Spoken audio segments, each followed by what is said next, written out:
Welcome to another movie plot. Spoilers ahead. Creeping up on a vacationing girl by a lakeside is just a drone being controlled by the douchebag Caleb. Teresa, annoyed by Caleb's apparent lack of care for his girlfriend's sickness, goes back to the cabin to check on her cousin. With Jessica still under the weather, Teresa decides to sit with her to keep her company. When suddenly Jessica begins blindly chanting the words from Teresa's book. Let me in. Her body drops to the floor and begins convulsing, then grabs the attending Teresa's hair and rips her scalp off. The injured girl makes it to Caleb but is followed by the clearly possessed Jessica, who uses her boyfriend's drone to mutilate her vessel's body. Caleb dives into the lake to try save her but is instantly pulled underwater and decapitated. As his demonic girlfriend rises up and levitates above the lake. Title card.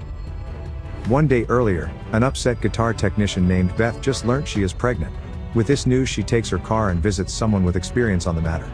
She goes to a condemned Los Angeles apartment building to see her sister, single mother Ellie, a tattoo artist dealing with her angsty teenage daughter Bridget, as well as her teenage DJ son Danny and their doll-slaying little sister Cassie. Bridget gets called on by her neighbor Jake to watch the Elm Street films, but she rejects his advances. Cassie turns a doll's head into a spear which she calls Stephanie, and jabs her sister with it, so with the help of Dan she is held down by Bridget and tickled to death. When Beth reaches their apartment, she surprises her sister and is smacked in the face, then invited in. At dinner, Cassie tells the story of a man who hanged himself in a vault when the building was once a bank, and says that Stephanie is to scare his ghost away. First. Ellie calls her sister a groupie in front of Cassie, leaving her sister to explain the word, and things grow awkward when Beth mentions the children's dad, so Ellie sends them to pick up food. Explaining to her sister that the kid's dad left them, and she spent the last 2 months trying to contact Beth in the wake of the breakup, which Beth only just now listens to the messages. The children arrive back to the apartment with tonight's dinner, and are in its basement parking lot while Beth is trying to tell her sister about the pregnancy, when the building begins violently shaking by an earthquake. Everyone remains safe except for the dinner, and Danny discovers that it uncovered a concealed chamber housing the old bank vault. Danny investigates it to find that all the locked box is empty, and it's housing nothing more than some phonograph records from 1923, and a photo of priests holding a book. He is soon startled by a statue of Jesus and finds a corner of the vault covered in religious artifacts. Inside a sarcophagus in the center of it, he finds a book bound in cured human flesh. Ellie can't get through to her kids on the phone and enlists the help of neighbor Gabe to help search for them, while their neighbor Mr. Fonda searches for his missing cat in the building ducts. The kids get back just in time to keep this entire thing set in the one building, and get a yelling at from mom for using the elevator after a quake. Danny takes the book to his room believing that he could possibly sell it and use the money to help the family. Unable to get inside, he accidentally cuts his finger on its teeth, causing it to open like a password.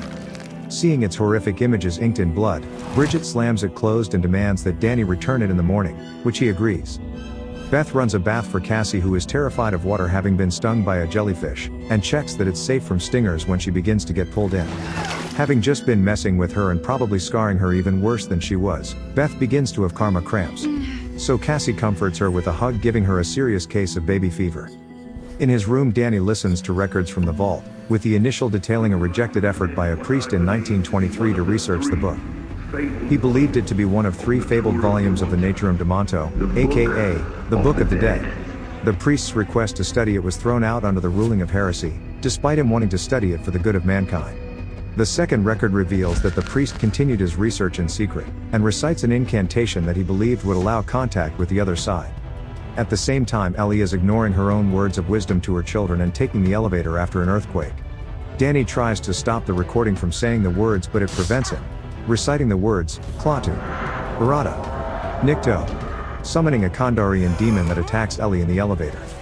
Not being able to see the demon, it begins slapping her around, before stringing her up in the elevator with metal vines. As the power goes out, the demon possesses Ellie with an undead parasitic lesser demon called a Deadite. She staggers back to the apartment in a trance and walks straight past the family to begin making breakfast, trying to speak to them but struggling with words. Ellie menacingly threatens to kill them, but snaps out of it for a moment and tells them that something is in her. Dropping to the floor, she begins crawling towards them until finally throwing up. She pleads with Beth to protect her children, then dies. Not being able to take her to a hospital due to the elevator now being damaged, and also the stairwell collapsing, they get the neighbors to help lay her to rest in her bedroom. As the tenants try to gain access to a fire escape through a reinforced door, Beth sits with her sister and mourns. When suddenly Ellie begins speaking through Beth's phone, asking her sister for help. With Ellie's eyes once again open, a fly lands on one and she blinks, alarming Beth before sitting up in bed. She's alive? Noticing her sister's skin burning up, the family take Ellie and put her in a cold bath, causing her to freak out and leap to the ceiling. She begins to wail like a banshee, alerting the entire building and boiling the bathwater, before dropping back into the tub. The now deadite Ellie starts to chase after Beth with a piece of mirror, albeit very slow. When Bridget intervenes, she is called a titty-sucking parasite by her mother before getting jumped. Before it can do anything but a scratch with Ellie's tattoo gun, Danny saves his sister with a steel chair from the sideline. Ellie begins playing Mini with the family's lives, until Gabe returns to the apartment having had no luck getting into the neighbor's place. Ellie leaps on him and bites his eyeball out, then spits it down Jake's throat, causing him to choke. All of this gives Beth the chance she needs to lock the deadite outside of the apartment. She watches on and sees her sister's body being used to pursue and massacre all of the remaining neighbors. Mr. Fonda gets a good lick in with his shotgun, but is also dragged away and killed. With the rain strong and no one on the street able to hear their screams, Bridget begins accusing Danny of causing all of this. So he confesses to Beth about recovering the Naturum de Monto and playing the tapes. Bridget goes to the kitchen to check on the scratch she sustained from Ellie, leaving Cassie alone by the front door. The cut begins to spread across Bridget's face and she begins leaking black liquid from every orifice, while Cassie is tricked into opening the door for her mother. The premature deadite is foiled by the chain lock, so Beth and Danny are able to get Cassie free from its grip before she gets killed by her own mother. Returning to the kitchen, Beth finds Bridget completely taken over by another deadite, eating glass and talking smack like all demons. She takes a cheese grater to her auntie's leg, before getting battered upside the head with some kitchen utensils. When Danny checks on the commotion, his deadite sister begins to go for him, until Cassie saves them by putting Stephanie through Bridget's head, then tying her body up just to be sure. Beth tells Cassie that she isn't going to let anyone hurt her, to which Cassie replies that she will make a good mother, since she knows how to lie to kids. Without any other option, Beth herself listens to the third record to understand how to exorcise the deadites, but learns that the priest failed. All his fellow priests were possessed one by one, and he made the final recording with them banging at the door about to rip him to shreds. While Ellie is still banging away at her own, Bridget revives wrapped up in a blanket and attacks Cassie, but Danny intervenes and becomes the deadite's target of attention. No doubt already being possessed by the amount of blood he intakes, Danny is fatally stabbed with a chef's knife while setting his sister ablaze with the stove and some aerosol. The two siblings die together while Beth sits not 10 feet away, still listening to the recording for an answer. Ellie finds a way to sneak into the apartment through the cat vent, and crawls in behind Beth as she sits there muted to her surroundings.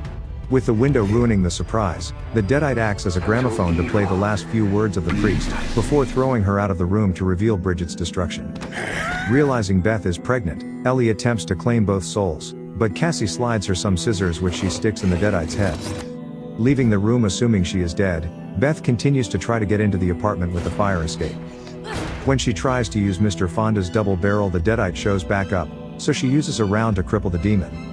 Ellie tries but fails to emotionally manipulate Cassie, who has accepted that her mother is already gone. But before Beth can finish her, Mr. Fonda rises, causing Beth to miss the shot and only cripple Ellie more. All of the bodies of the dead come back at once and begin chanting "Dead by Dawn," leading Beth and Cassie to take shelter in the damaged elevator. Cassie manages to get the doors to close, but the elevator begins to fill with blood, as Ellie and her two children start to merge into a human rat king known as the Marauder, as per the manual. It climbs atop the elevator to attack the pair as the machine reaches maximum load.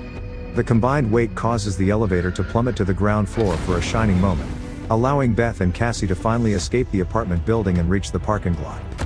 Trying to escape in a car, Beth reverses into a ditch as the Marauder approaches.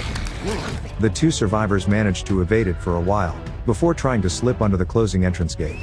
The Marauder captures Cassie and attempts to behead her in the back of a truck with a chainsaw, but Beth breaks back into the car park and distracts it with the shotgun long enough for Cassie to escape.